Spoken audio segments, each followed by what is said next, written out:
Bismillahirrahmanirrahim.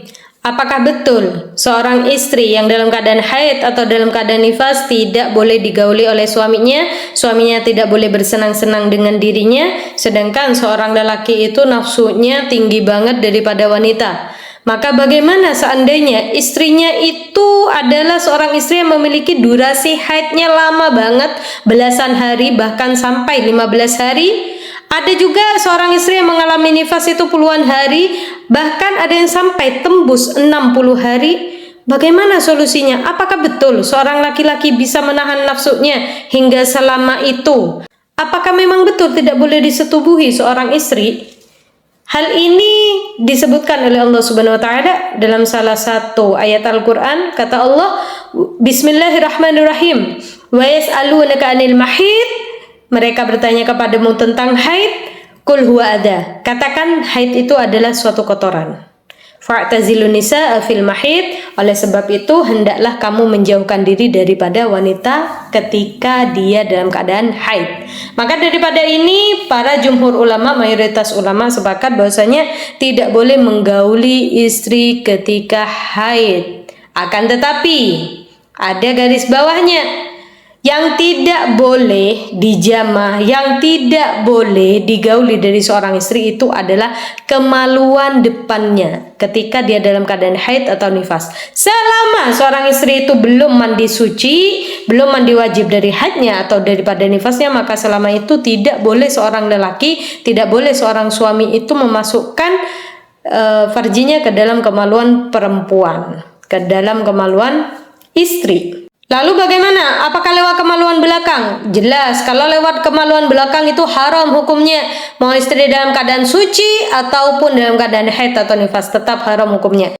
Jadi di sini hukumnya jelas ya. Memang diharamkan bagi seseorang yang melakukan hubungan daripada belakang, kemaluan belakang. Itu jelas haram. Tidak ada perbedaan pendapat dari ulama bahwasanya memang haram melakukan hubungan intim dari belakang.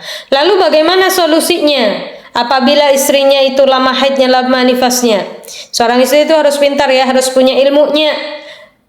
Di sini para alim ulama mengatakan bahwasanya boleh menggauli istri ketika haid antara pusat sampai atas.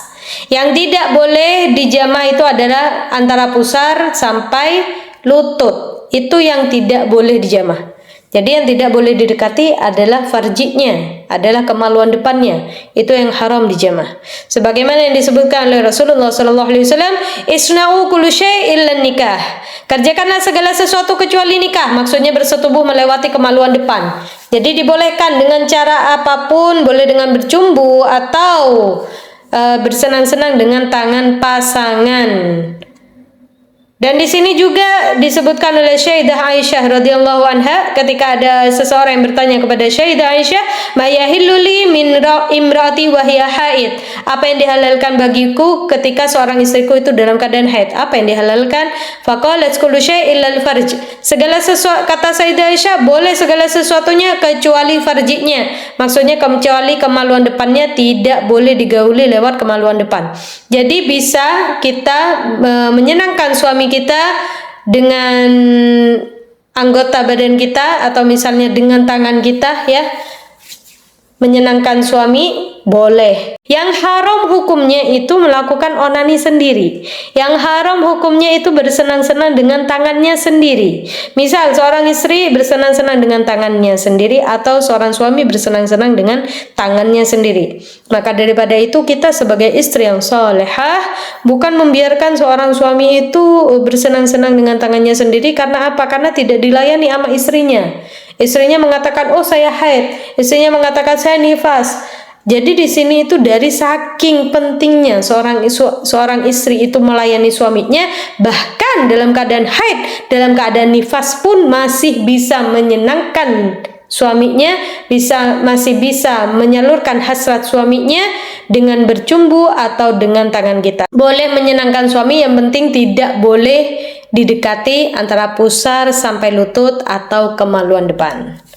Wallahu a'lam bishawab. Semoga bermanfaat. Assalamualaikum warahmatullahi wabarakatuh.